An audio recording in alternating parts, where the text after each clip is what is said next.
Libya থেকে ফিরেছেন ১৫০ বাংলাদেশি। বুধবার ২৮ মে সকালে তারা দেশে ফিরেন।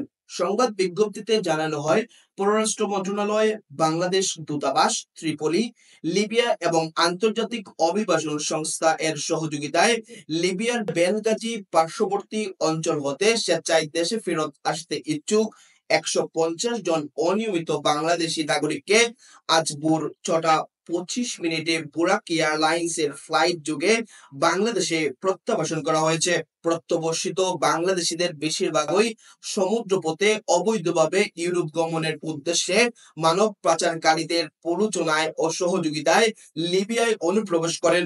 Looking to expand your business in the UK? UBM takes care of everything. Company registration, UK bank account, pay, insurance and tenancy. Start with UBM. Expand with confidence.